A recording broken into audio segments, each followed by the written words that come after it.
Hello friends, welcome back to Mamata cooking channel.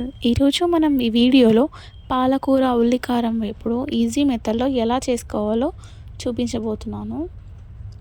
అన్నంలోకైనా చపాతీలోకైనా ఎంతో టేస్టీగా ఉండే పాలకూర ఉల్లికారం వేపుడిని ఈజీ మెథడ్లో ఎలా చేసుకోవాలో ఈ వీడియోలో తెలుసుకుందాం. మీరు కనుక నా ఛానల్ని ఫస్ట్ టైం చూస్తున్నట్టయితే please like and share and subscribe చేసుకోవడం మాత్రం అసలు మర్చిపోకండి. సో లేట్ చేయకుండా వీడియోలోకి వెళ్ళిపోదాం. ముందు మీడియం సైడ్ 2 ఉల్లిపాయలని నేను ముందుగానే కట్ చేసుకొని మిక్సీ జార్లోకి యాడ్ చేసుకుంటున్నాను. 4-5 వెల్లుల్లి రెబ్బలు యాడ్ చేసుకోవాలి. తగినంత కారం వేసుకోండి. నేను 3 టేబుల్ స్పూన్స్ వేస్తున్నాను. మీ టేస్ట్కి తగ్గట్టు మీరు వేసుకోండి.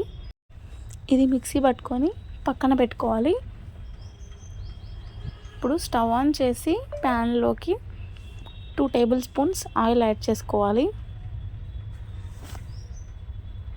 కొంచెం ఆయిల్ హీట్ అయ్యాక పోపు దినుసులు వేసుకోవాలి. అలాగే 2 ఎండుమిర్చిని కూడా వేసుకోవాలి. కరివేపాకు వేసుకొని ముందుగా మనం మిక్సీ పట్టుకున్న వెల్లుల్లి కారంని ఆయిల్లో యాడ్ చేసుకొని లో ఫ్లేమ్లో కలుపుకుంటూ కొంచెం మగ్గనివ్వాలి.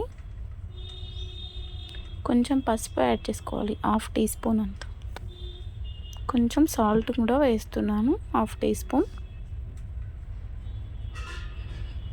ముందుగా కట్ చేసి పెట్టుకున్న పాలకూరను యాడ్ చేసుకోవాలి.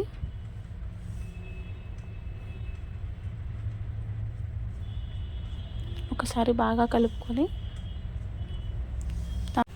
దాంట్లో ఉన్న వాటర్ అంతా పైకి వచ్చేంత వరకు లో ఫ్లేమ్లో మగ్గనివ్వాలి. మూత పెట్టుకొని ఒక 5 to 6 minutes ఇలా కొంచెం వాటర్ అంతా పైకి వచ్చి ఆయిల్ అంతా పైకి తేలేంత వరకు మగ్గనిచ్చుకోవాలి. ఒక 2 to 3 minutes అలా కుక్ అయిన తర్వాత స్టవ్ ఆఫ్ చేసుకుంటే సరిపోతుందండి.